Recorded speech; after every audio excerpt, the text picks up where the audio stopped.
ये जो अभी सिचुएशन चल रही है, हालांकि ये लड़ाई तो अमेरिका और ईरान की है, साथ में इजराइल है, कहा जाता है बुद्धि तो इजराइल की ही चल रही है, तो डिस्टर्ब तो पूरी दुनिया हो रही है। हमारे बिहार और यूपी के जो मजदूर हैं, गैस की किल्लत की वजह से हर दिन अपना बोरा झोरा उठा के वापसी कर रहे हैं, तो पूरी दुनिया तो इससे डिस्टर्ब हो रही है। तो क्या कहते हैं सितारे, क्या कहते हैं ग्रह? देखिए, अगर जैसे विश्व युद्ध की अगर बात किया जाए और जो इसमें जो सबसे बड़ा रोल अगर अमेरिका और इजराइल का जो माइंड गेम चल रहा है, इसमें अगर देखा जाए मूल रूप से, तो इसमें कंप्लीट रूप में 3 प्लैनेट को मैं इसका मतलब मुख्य मानूंगा, क्योंकि मंगल युद्ध का कारक होता है, शनि किसी युद्ध को एक अंजाम देता है, और राहु जो होता है उसमें एक भ्रम, इल्यूजन कह लीजिए, या जो जिसके का जो मुख्य कारण है। तो ये राहु का काम जो कर रहा है वो इजराइल कर रहा है।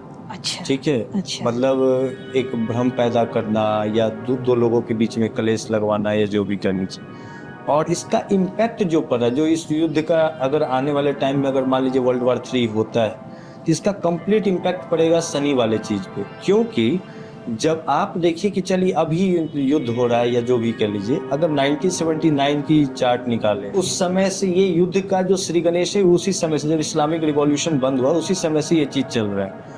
और हम हर 30 साल के फेज को, अगर शनि का एक राशि में गोचर 2.5 साल का होता है, तो जब जब मेष में शनि जाता है तो एक नया बदलाव, जैसे कि कांग्रेस का गिरना, बीजेपी का उठना, मतलब जनता पार्टी का उठना, या जो भी आप कह लो, तो जब जब शनि मेष राशि में आता है तो राजनीतिक उथल पुथल बहुत ज्यादा होता है। शनि मेष राशि में 2027 के मिड में आने वाले, लेकिन ये अंतर अगर वेस्टर्न एस्ट्रोलॉजी को जैसे जो मानते हैं उनके हिसाब से मेष राशि में सैटर्न आ चुका है, तो उनके जगह पे इम्पैक्ट दिख रहा है।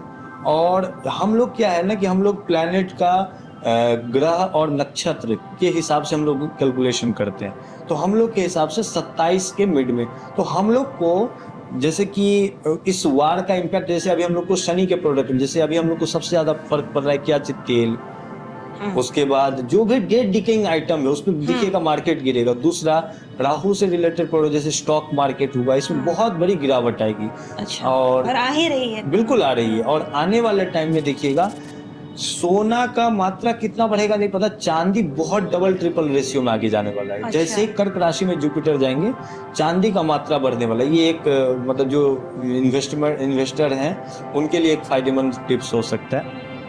और चांदी की कीमत बढ़ने वाली, चांदी की कीमत, आप जैसे ही कर्क राशि में बृहस्पति जाएंगे, आप ये मान लो कि अभी आपको 2-3 के राउंड में चांदी है, तो वो 4-5 को भी टच करेगा, 6 भी जा सकता है। मतलब चांदी अब एक अपार मतलब एक रेशियो से आगे बढ़ेगा।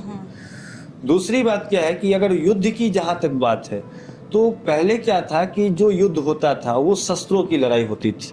आज जो युद्ध होगा वो राहु वाले, क्योंकि राहु उसका मेन कारकत्व है, तो ये एक साइबर वार होगा। ठीक है।